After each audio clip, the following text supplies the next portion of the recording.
Hey there, duelists. Welcome back to the channel. Today we're diving into the world of Drytron. I had to take the deck to locals last night and ended up bringing Drytron, which I forgot how much I loved. Absolutely love and adore that deck.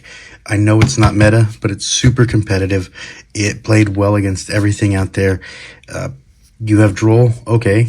Ash, all right, that's cool. And I'm going to go ahead and do X, Y, and Z. So whether you're a seasoned pro or just getting started, make sure you optimize it. It's definitely a lot of fun, especially if you haven't done it. It does take a lot of work. It takes a good pilot. Here it is in my Yugi and Dark Magician deck box. Speaking of Dark Magician, the playmat that I've decided to go with in Vegas is one I picked up on eBay from a dude in Australia. See, Dark Magician, 20th anniversary. Super happy with it. I couldn't find a Blue Eyes one, which was very disappointing. But if I found Blue Eyes, I'd probably have to give that one to my brother. But anyway, let's take a look at Drytron. Talk strategy. It's all about ritual summoning, resource management with the ability to swarm, disrupt your opponent's plays. It's hell. It can be hell. And, sometimes it can take forever with Drytron. And then here's the sleeves. Definitely love the sleeves. Had extra deck sleeves made with Eva, whatever, and she was flipping the camera off, or flipping, the people also would be flipping the camera off, I suppose, right? But obviously you can't take that to regionals or YCS or anything. Everybody gets offended by something, whatever. But yeah, with Drytron, you have, Drytron Nova. Here it is. Special summon one Drytron monster from your deck, but destroy it during the end phase. You can only activate one Drytron Nova once per turn. Not special summon monsters except monsters. They cannot be normal summoned set the turn you activate this card, which is fine and dandy. Then you have Drytron Alpha, and then everybody, if you don't know Drytron Alpha, let's go ahead and take a look at that one. Cannot be normal summoner set. Must be special summon with the effect of a Drytron card. You contribute one other Drytron monster or one ritual from your hand or field. Special summon this card from your hand or graveyard in defense. Then add one ritual monster from your deck to your hand.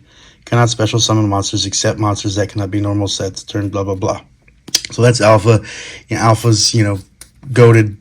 Everybody, you think Drytron, you think Alpha, and then you think this bad mother right here, which I know I didn't update it with any of the cards from the Rarity Collection, and I don't have the QCR, but if you have a QCR Ben 10, you hit me up. You let me know in the comments below. I'll trade you. I'll buy it. Whatever. I can't find a QCR Ben 10.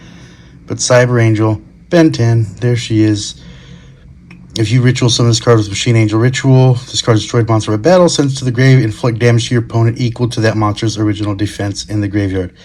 This card is tributed to add one light fairy type monster from your deck to your hand. If you've never played Drytron against Drytron, all you hear is Ben 10, Ben 10, Ben 10, Ben 10, Ben 10.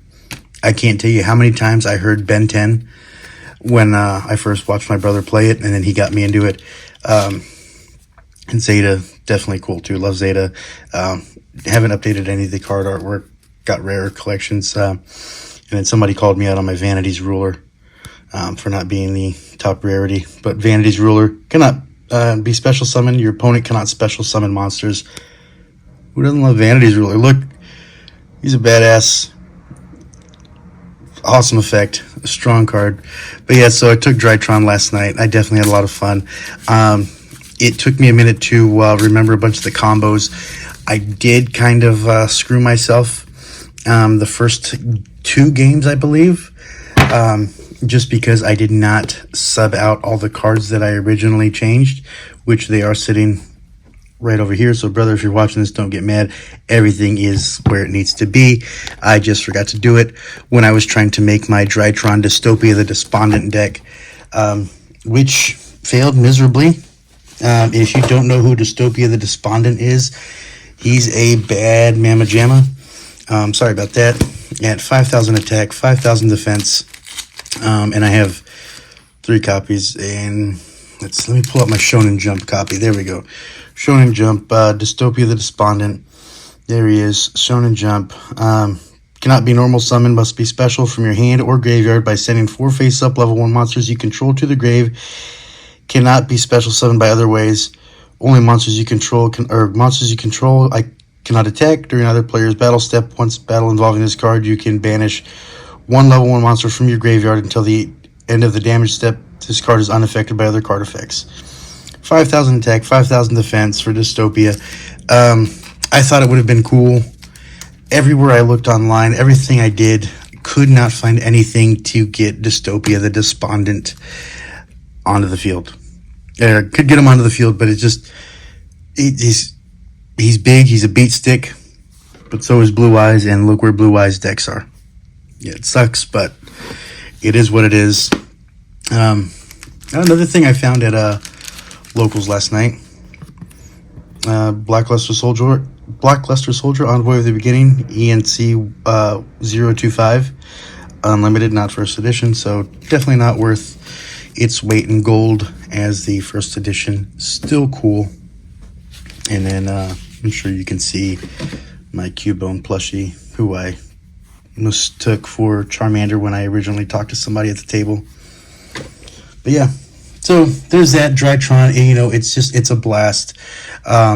If you want a deck that's pretty budget friendly for the most part, that's going to be competitive. Drytron, that's where it's at. I love it. It takes a lot of getting everything down to get the combos right. And so yeah, let's talk Vegas. So here we are with Vegas. I think I'm gonna take the Yugi box, not the Bakura box for Vegas. Let me know, what do you think? Should I take Bakura or Yugi for my Horus Bystial deck? And then I have Toons and Kashtira in here. And I'll probably throw the Exodia one in there somewhere else, but I'll probably go over that deck at a later time. This one is very disheartening because I spent so much time, so much money building this deck, all for me to fall flat on my face. It still did very well. It held up very competitively, which, my God, it should for, $700-800, something like that. Insane, absurd. I didn't pay all that. Made a lot of trades. I do need to update a couple of rarities, so don't judge me if you're a rarity fiend. I'm not. But right now I've got 3 Mcetis, 1 Happy, Guidance of Horus, Bystial Lubellion at 3, Bystial Saronir, he's at 2, Bystial Magnemut is at 1, Druisworm at 1, Chaos Dragon Levianeer at 1, Black Metal Dragon at 3. I made some changes, so I dropped the other one, but I just can't get to it right now. I gotta get on my hands and knees and find it and pull it out. But Black Metal Dragon at 3. Ignore the 2 here. But yeah, the rarity needs to be upped on that one. Shout out to dude at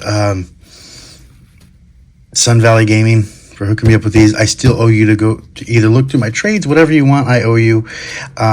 Red Eyes Darkness Metal Dragon, we're at 1. Starleash Starfleet, Seafreet, we're at 3 on that one. Vision Resonator, we're at 3. And this is where some of the changes are going to have to be made. It was going to be for tuners, and then tuners and hand traps, and then I was tinkering. I was like, this one we're keeping. 4 tuners, support, and hand traps. 3 Ash Blossom. We are, however, going to ditch Ghost Ogre and Snow Rabbit, so that's going to go back into my trade binder. So goodbye, Ghost Ogre and Snow Rabbit. I like these. I like the art on those. I think they look pretty good. Obviously now this is going to go to the side deck. Nibiru. Goodbye, Nibiru. Effect Veiler. Going back into the trade binder. King Sarcophagus, I'm going to keep at 3. Everything I found says run it at 2. Let me know what you think down below. You run 2, do you run 3? I'm keeping it at 3 for now.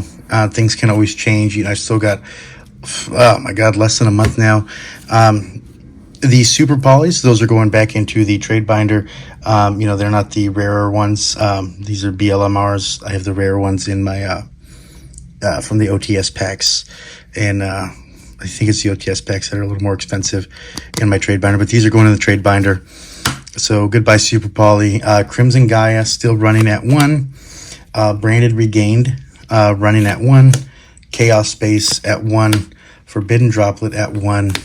And I thought I had my Oh, you know what? I didn't. I did not have Foolish Burial in here, but I got to add. That's what we'll talk about next. Is Foolish Burial's getting added? I was thinking about using my Lost Art version of Foolish Burial that I picked up on eBay for $6, but I was like, I'll keep that in a trade binder since it's it's kind of pricey. But so what we'll be adding is a Foolish Burial, 3 Imperm, branded Beast. I'm going to be picking up 1 to 2 triple tactics thrust. Everything that I found, people I've talked to are like, just play 1, side out another 1 if you need it. So I'm thinking I'm just going to go 1, maybe 2, if I can get a good deal on 2. And then triple tactics talent, I'll be running at 2. 1 for 1 is going to be in here. 3 copies of DD Crow, which I've got some older versions of. But yeah, so those are going to be the main changes. So Foolish Burial, DD Crow, talent, thrust, imperm, 1 for 1. So that's where we're at. So we're taking out Super Poly at 3, Effect Veiler was at 2, Nibiru was at 2. Those are getting axed. And there goes my Prelude's license plate. At a 2000 Honda Prelude. Let me know what you guys drive down below. And then for the extra deck, we're going to make a couple of small changes. So obviously getting rid of Super Poly. I'll be tossing out Mud Dragon of the Swamp. So that's going back in the trade binder. And Garura, the Wings of Resonant Life. That's going back in the trade binder. And then we get to the bread and butter. So we've got a Red Dragon, Archfiend, Bystial Disk, Chaos Angel, Baron de Fleur. I probably should update the rarity, but I don't really care about rarities. Although I could not pass up, $20 Ghost Rare. And when everything else is so expensive. Scarred Dragon, Archfiend. Scarred, right? Is that how you guys say it? Scarred Dragon, Archfiend. The Zombie Vampire. Divine Arsenal, AA Zeus. Superstar, Slayer, Typhon, Sky Crisis. Does anybody say the whole names of these guys? It's just Zeus, right? Zeus, Anti-Zeus, right? And that's all I hear. Dark, the Dark Charmer, Gloomy. SP Little Knight. Super lucky to pull so many of these. So I'm excited. Barricade Board Blocker, which I think is one of the cheapest cards in this entire deck. A little disheartening, but it is what it is. Striker Dragon. Herratic Seal of the Heavenly Spheres. Now, obviously, we are a little short. So one of the cards that we will be adding is IP, just for that SP. So that's where we're at. And then on my side deck, I'll do the Nibiru. I'll do the Droll. I was thinking on the side, maybe 1 more Thrust. But that's still to be decided. TBD. Forbidden Droplet, I was thinking of adding, because I'm running 1 here now. I was thinking of adding 1 more Droplet, and then adding 1 onto the side, or 2 on the side, 1 in main. The other one I need to pick up is XYZ Encore, and then Destructive Daruma Karma Cannon, which changes many monsters on the field to face down defense position. Then if either player controls a face-up monster, they must send all face-up monsters they control to the graveyard. So yeah, that's where we're at with this. I'm super excited. Keep making some changes, even though it's fairly costly. But Yu-Gi-Oh! Is costly. It's always been costly. That's never going to change. People like to talk about it now, but it is what it is. It's happening. It's never been... I don't think it's ever been more expensive than any other time in history. You have your outliers like, I forgot the name of the deck, but it's that one that everybody likes to bring up. How it was the most expensive deck in Yu-Gi-Oh, in any Yu-Gi-Oh format. And now you look at anything like Ensetti, but then you can make competitive things like Drytron. Drytron does hold up very well. If you ash me with Drytron, I'm like, okay, cool for you. You droll me with Drytron, I'm like, all right, that's awesome. Cool beans. And I'll still play off, keep cooking. And then I'm like, all right, great. Now you can't special summon. So now you're asked out because of Vanity's Ruler. I've got all my Drytron guys, this, that, and the third. It is what it is. But yeah, so I'm super excited. like I said, the giveaway rings, they're coming in. I don't know when. We'll do some more giveaways, stuff like that, obviously, as we kind of grow. I am going to try to pick up a couple of boxes of Age of Overlord. Do believe Age of Overlord is the best set in a super long time. I know a lot of people share that sentiment with me. If I'm able to grab 2 more, I'm going to hold on to 1 for myself. But I'll keep you guys updated. And then I think after we reach maybe 300 or 500 subs, if we ever get to that point, then we'll do Age of Overlord giveaway. But yeah, I think with the new Rarity, one last thing, with the new Rarity Collection coming out, Rarity Collection 2, we'll be doing that Rarity Collection 2 giveaway. Somebody will win a box. But yeah, that's it. There we have it, duelists. Some strategies, talked about the Horus Bystial deck, talked about Drytron. Like, comment, subscribe, dislike if you dislike it. I am out. Peace.